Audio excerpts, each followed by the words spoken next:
right now, an encrypted file containing your most sensitive medical history, or, maybe your company's proprietary trade secrets, is sitting on a server in a foreign intelligence data center. Just sitting there. Exactly, just sitting there. They cannot read a single line of it today. But the crazy thing is, they aren't even trying to. They are just waiting for the clock to run out on our current mathematics. Yeah, that's the terrifying reality of it. Welcome back to Insight. For those of you tuning in at 3 a.m. feeling dangerously productive and ready to tear into the architecture of the modern internet, well, you are exactly where you need to be. The best time to melt your brain a little bit. Right. And while we do melt your brain with today's breakdown, just, kick back, zone out to the background visuals, and just absorb. Because the timeline for digital security just completely collapsed. I mean, we are tracking how a theoretical physics problem suddenly became a very real, very immediate engineering crisis. An engineering crisis that touches, literally every piece of data moving across the globe today. Every single packet. So, to promise a massive payoff for sticking with us today, here is the fast, punchy preview of exactly what we are covering. Let's hear it. First, we are explaining the core concept of quantum encryption for someone entirely new to the topic. Then we are breaking down why financial institutions are, currently struggling with hybrid cryptographic migration. Huge headache for them. Massive. After that, we'll compare the practical security benefits of lattice-based algorithms versus hardware-based quantum keys. And we are using real-world examples like secure banking and healthcare records to illustrate the current decryption threat. The real scary stuff. Yeah, exactly. Then we are explaining how current internet protocols fail when handling large post-quantum encryption keys, and focusing specifically on how network engineers can mitigate payload bloat during this transition. Which they have to do right now. Right now. Then we will highlight the surprising performance trade-offs when implementing hybrid cryptographic protocols, tailor the explanation for IT students looking to specialize in cyber defense, and finally, contrast the software-centric PQC approach against hardware-based QKD deployment strategies. It is an incredibly dense technical migration, so I think we really have to start with the bedrock. Yeah, let's lay the foundation. For someone who is totally new to this, how does the current math actually work? Well, the digital trust securing everything, from your bank account to your private messaging, it relies on classical algorithms. Primarily things like RSA and ECC. Right, the stuff that's been around forever. Exactly. And the fundamental premise of these defenses is asymmetry. So multiplying two massive prime numbers together takes like a fraction of a millisecond. Super easy for a computer. Right. But working backward, trying to find those two original prime numbers from the massive result, that is a computational wall. It's basically like trying to unbake a cake. Mixing the flour and eggs is easy, but separating them back out is physically impossible. That is a great analogy, yeah. A classical computer approaches that wall by essentially guessing. It just brute forces the math, testing combinations one by one. And that would take, forever? Oh, absolutely. The most efficient classical algorithms we have would still require thousands of years of continuous, dedicated computation just to crack a standard 2048-bit RSA key. Thousands of years! So that asymmetry has given global infrastructure the illusion of permanent security. The illusion, right. Because Shor's algorithm shatters that completely. Shatters it. Okay, how? Because if the math is that hard, how does quantum computing just bypass it? Well, it does it by entirely ignoring the brute force approach. A quantum computer running Shor's algorithm refuses to attack the integer factorization directly. It doesn't even try to guess. Not at all. Instead, it reframes the math into a period-finding problem. Using a mechanism called quantum phase estimation. Okay, quantum phase estimation. Break that down for me. Think of classical brute force as trying every key on a million-key keyring, one after the other, right? Painfully slow. Exactly. Shor's algorithm treats the mathematical problem more like a complex sound wave. It uses quantum superposition to map all possible candidate values simultaneously.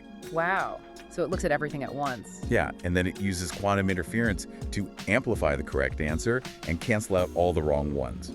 It's isolating the underlying repeating frequency, which we call the period. So it turns a millennial-long guessing game into essentially a frequency-finding problem. Exactly.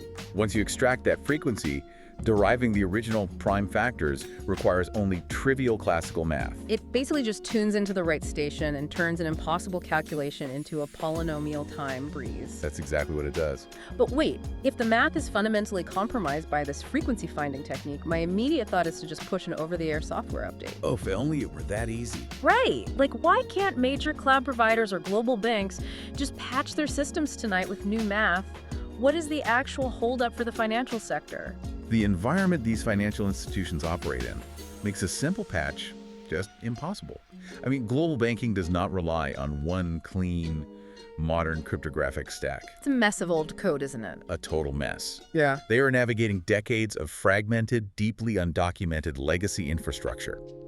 We're talking about millions of classical encryption keys buried deep within 50-year-old COBOL mainframes. 50 years old. Wow. Yeah, alongside thousands of physical hardware security modules, or HSMs, bolted into server racks around the world.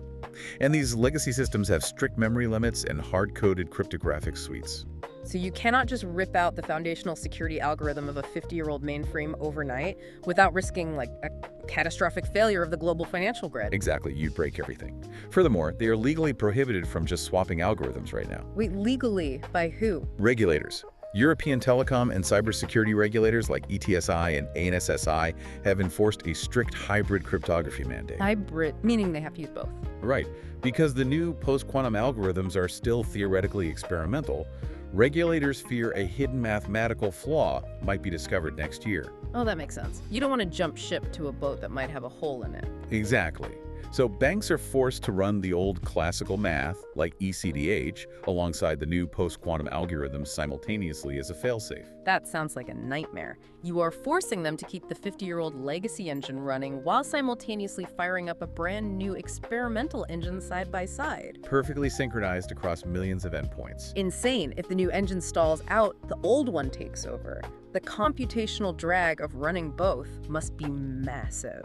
Which begs the question, what is this new experimental engine? Like, what are we actually replacing the classical math with? Well, we have two primary contenders representing entirely different scientific philosophies. Okay, what's this one? On the software side, we have post-quantum cryptography, or PQC.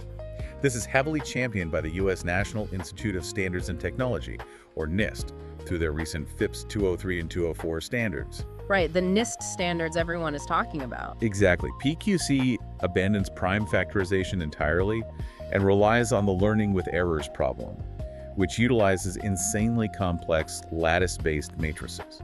Okay, let's visualize that lattice math for the listeners. Instead of multiplying prime numbers, imagine a multi-dimensional grid, right? Like a literal lattice with thousands of intersecting coordinates. That's a good way to picture it. And you hide the encryption key on one specific intersection. But then you introduce intentional mathematical noise. You shift the coordinates slightly off the grid. Yes, the noise is the key. So when Shor's algorithm tries to sweep through and find that neat repeating frequency we just talked about, it gets completely lost in the static. The underlying pattern is destroyed by the noise. That intentional noise is exactly why quantum computers stumble on PQC. Yeah. It remains a mathematical defense, just a significantly harder one. Okay, so that's the software side. What's the hardware contender? The alternative is quantum key distribution, or QKD. This approach abandons mathematics entirely. Completely abandons math. Completely. It relies on the physical, immutable laws of quantum mechanics to transmit symmetric encryption keys. QKD involves encoding the key into the polarization states of individual photons and firing them through specialized, dark, fiber optic cables. Wait. We are moving from math to literal physics. Literal subatomic physics, yeah. By using photons, we are bringing Heisenberg's uncertainty principle into network security, meaning by the very act of an eavesdropper looking at the data, the physical laws of the universe alter the data itself. Exactly. Measuring a quantum state permanently collapses it. Wow. So if an adversary attempts to intercept the photons mid-transit to read the encryption key, they cannot copy it. The act of measuring the photon's polarization alters it. So they basically ruin the key just by looking at it. Right. And that collapse introduces an immediate detectable error rate on the receiving end. The system instantly alerts the sender, and the key exchange is automatically aborted before any usable payload data is ever transmitted. That is wild. It provides physically guaranteed intrusion detection on a subatomic level. It's the ultimate tamper evidence seal. Okay, but let me push back on the timeline here. Sure. If a quantum computer powerful enough to actually execute Shor's algorithm at scale doesn't sit on a desk today, why is there such widespread panic among governments and financial institutions? Why not just wait until the quantum hardware catches up before tearing up the global internet architecture? Yet is the million-dollar question. The urgency is driven by a highly aggressive cyber warfare strategy known as Store Now, Decrypt Later, or SNDL. Store now, decrypt later. Yes. State-sponsored syndicates are not waiting for a functional quantum computer to begin their operations. They are actively intercepting, exfiltrating, and hoarding classically encrypted network traffic today. So they're just sucking up all the data they can get their hands on. Exactly. They simply dump the raw, unreadable ciphertext into massive state-funded data repositories and wait. Weaponized patience. They are hoarding the locked safes, basically, waiting for the master key to be invented. That's exactly what they are doing. Which means the vulnerability doesn't happen on Q-Day when the supercomputer finally powers on. The vulnerability is locked in at the exact moment the encrypted data is harvested off the wire. Exactly.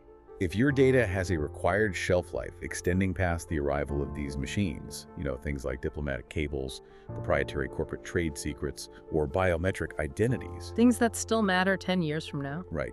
It is functionally compromised the second it traverses a classically encrypted tunnel. Recent intelligence estimates indicate that nearly 100% of currently encrypted healthcare records are already actively vulnerable to retroactive decryption under this SNDL model.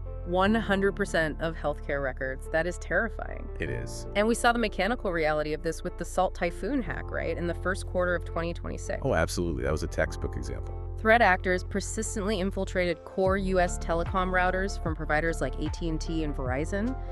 And they didn't deploy ransomware, they just sat in those provider edge routers for months. Quietly harvesting encrypted authentication traffic and metadata. Just vacuuming it up. And it extends far beyond telecom. Think about public blockchain ledgers like Bitcoin. Oh, distributed ledgers present a terrifying vulnerability to SNDL because they are fully public and immutable. You don't even have to hack them. No, adversaries do not even need to breach a secure corporate firewall. They simply download a replica of the blockchain. Since Bitcoin relies inherently on classical ECC for wallet authentication, syndicates just archive the exposed public keys and wait. Just wait for the quantum computers. Yeah. When a cryptographically relevant quantum computer, a CRQC, comes online, they can derive the private keys retroactively.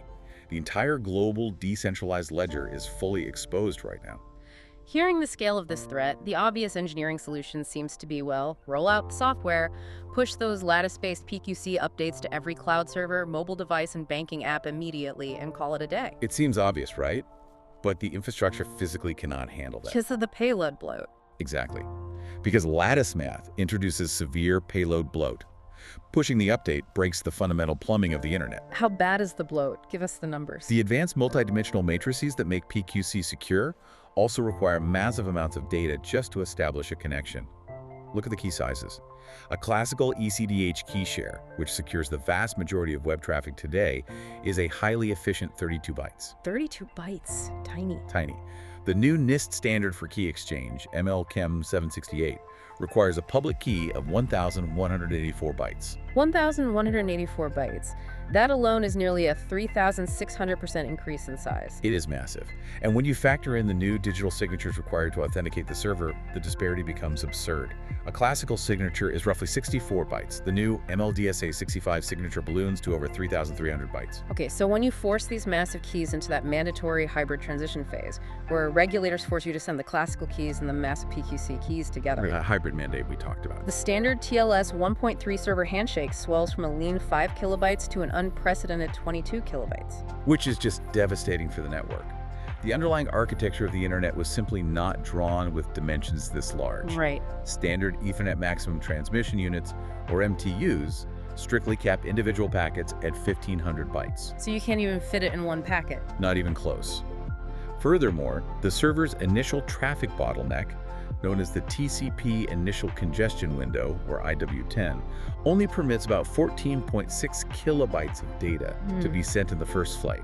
A 22 kilobyte handshake completely shatters both of those limits. It's like trying to shove a bowling ball through a garden hose. That's exactly what it's like. The server has no choice but to fragment that cryptographic handshake across multiple IT packets just to get it through the pipe.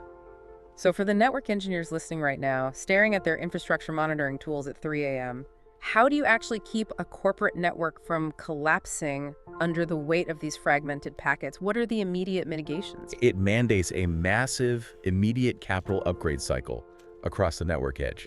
Very. Engineers must frantically expand their load balancer buffer sizes to reassemble these massive handshakes. They have to upgrade middle boxes, the security appliances sitting between the server and the client. Right. Crucially, they must manually migrate global servers from IW10 to IW20 congestion windows. If a deep SSL inspection firewall sees a fragmented cryptographic handshake and does not have the updated buffer capacity, it assumes it's an evasion attack. Oh, and it just drops it. It will completely drop the traffic, taking the application offline. So the network pipes are choking on the sheer size of the data. Does the actual math drain the endpoint devices? Like, does the battery on my smartphone die faster calculating these massive multidimensional lattice matrices compared to the old prime number math? Paradoxically, no. Really? Yeah, the actual processing of lattice math is significantly faster at the CPU level. Wait, faster? How? Because it relies on relatively simple matrix multiplication and addition. It entirely avoids the heavy, energy-draining big integer arithmetic required to process classical RSA. Yeah, okay, that's fascinating. Recent benchmarks on highly constrained IoT microcontrollers, like a Raspberry Pi Pico, show that ML-Chem completes a key exchange up to 17 times faster than classical ECC. 17 times faster. While using 94% less energy. Okay, faster computation and massive battery savings sound like an incredible win. Where is the actual performance penalty hiding? There has to be a catch. Oh, there is. The penalty hides entirely in network latency. Because that 22 kilobyte handshake is fragmented across multiple packets, you become highly exposed to packet loss. Particularly on lossy connections like 5G mobile networks or low Earth orbit satellite constellations such as Starlink. Because the more packets you send, the higher the mathematical probability that one of them gets dropped by atmospheric interference or just general network congestion? Exactly. And dropping just one single fragment of that hybrid handshake triggers a catastrophic TCP retransmission timeout, or RTO. Oh man, RTOs are the worst. They are. The client waits for the missing packet, assumes severe network congestion, and initiates an exponential back-off timer before requesting the data again. So everything just halts. Network simulations show this induces a 500% latency penalty, delaying secure connections by over a full second. A full second. In modern web architecture, a full second delay just to establish the cryptographic trust layer is an eternity. Users will just close the app. They absolutely will. This 500% latency penalty isn't just a headache for today's system administrators. It is a massive warning siren for anyone entering the cybersecurity field right now. If you are an IT student looking to specialize, the timeline to fix this architecture just vanished. It really did. Because the projected date for Q-Day, the moment quantum computers achieve the scale to break the internet, has utterly collapsed. For years, the academic consensus placed Q-Day comfortably in the late 2030s or early 2040s. Plenty of time, right? That was the thought. Theoretical models assumed you would need upwards of 20 million physical qubits.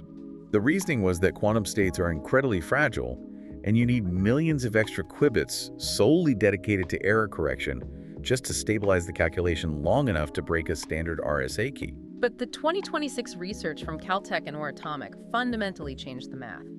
Oh, it flipped it on its head. The Pinnacle architecture paper, they essentially bypassed the need for warehouse-sized quantum computers. Yes, they found a new way to arrange the physical atoms inside the machine using neutral atom arrays held in place by lasers. Right, and this setup allowed the atoms to interact across the entire chip, rather than just with their immediate neighbors, which drastically lowered the error rates. Exactly.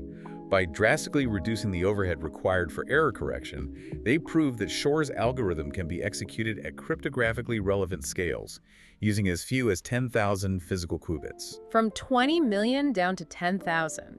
That is an insane leap. It moved the threat from a distant sci-fi thought experiment into a near-term, highly achievable engineering reality. And, the most brutal irony of all this. What's that? The modern 256-bit ECC keys, the highly efficient keys the entire global tech sector spent the last decade migrating to, will actually fall to quantum computers before legacy RSA. Wait, really? The newer keys break first? Yeah, because Shor's algorithm scales dynamically with the size of the key, not the classical security strength. A smaller ECC key represents an exponentially smaller target for the quantum frequency finding mechanism. So the modern, efficient defenses break faster than the clunky legacy ones. Exactly. That is just wow. This is exactly why IT students must specialize in crypto agility today. Static defenses hard-coded into applications are already obsolete. Systems must be engineered to swap out cryptographic algorithms on the fly. They have to be agile. There's no other way. Which brings us to the grand strategic chessboard. If we are rebuilding the global internet architecture from the ground up, do we bet on software or hardware, PQC or QKD? This is the most fiercely debated topic in global cryptographic doctrine right now. PQC, the software approach, is highly scalable. You can push it as an over-the-air update into standard CPUs and mobile devices, which is why US agencies heavily mandate it. Because it's easy to deploy. Relatively, yes. However, it relies purely on mathematical complexity. It operates on the assumption that no one will invent a clever new classical algorithm next year that can pierce through the lattice noise without even needing a quantum computer. It's still just math at the end of the day. Right. QKD, the hardware approach, offers permanent, unbreakable security guaranteed by the laws of physics. But the operational constraints of deploying QKD are brutal, aren't they? Extremely brutal. Because it relies on firing single, delicate photons, the signal degrades rapidly over distance. Terrestrial fiber optic QKD links are strictly limited to distances between 120 kilometers and 500 kilometers. You hit a physical wall. And you cannot use standard optical repeaters to boost the signal across an ocean because amplifying the photon requires measuring it, which, as we said, instantly destroys the quantum coherence. Exactly. To cross continents, you have to build highly vulnerable, centralized, trusted relay nodes every few hundred kilometers. Where the key is briefly decrypted to classical bits before being re-encoded into a new photon. Which is a massive security risk. Or you have to launch specialized experimental satellite constellations.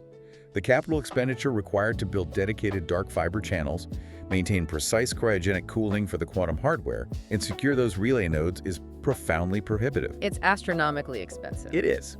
This is why QKD deployment is a strategy heavily favored by China and the EU, strictly for sovereign government and military infrastructure, rather than commercial web traffic. So, looking at the big picture, who wins the deployment war? Software scalability or hardware permanence? And converged hybrid architecture, neither survives alone. So we need both. We do. PQC will secure the vast, highly fragmented edge of the internet, your IoT devices, your mobile endpoints, and standard commercial web traffic. It provides the necessary agility. It's the practical day-to-day shield. Exactly, but QKD will act as the impenetrable physics-based backbone. It will secure the Tier 1 data centers, financial clearinghouses, and military hubs. By combining them, we ensure that even if the mathematics of PQC are shattered by a future breakthrough, the core architecture of the global economy remains tethered to the unbreakable laws of physics. A converged defense in-depth strategy spanning both advanced mathematics and subatomic physics. Unbelievable. It's a whole new world. It really is. Well, that brings our breakdown to an organic close. We have covered the foundational shift from classical brute force math to quantum frequency finding, the massive payload bloat suffocating our network packets, and the desperate race to upgrade the global grid before the 10,000 qubit threshold is crossed. A lot to digest. Definitely. Thank you for tuning into Insight. We want to hear from you, so drop your hot takes on the PQC software versus QKD hardware debate in the comments below. Which side of the chessboard are you betting on? And as you think about that, I want to leave you with one final thought. We discussed how global adversaries are utilizing store now, decrypt later to aggressively hoard the encrypted traffic currently traversing the internet. Yeah, the hoarded data. Right. So if everything you transmit today is already sitting on a server waiting for the math to break, well, what classified secrets from your digital footprint over the last decade are just waiting for the day they become public knowledge?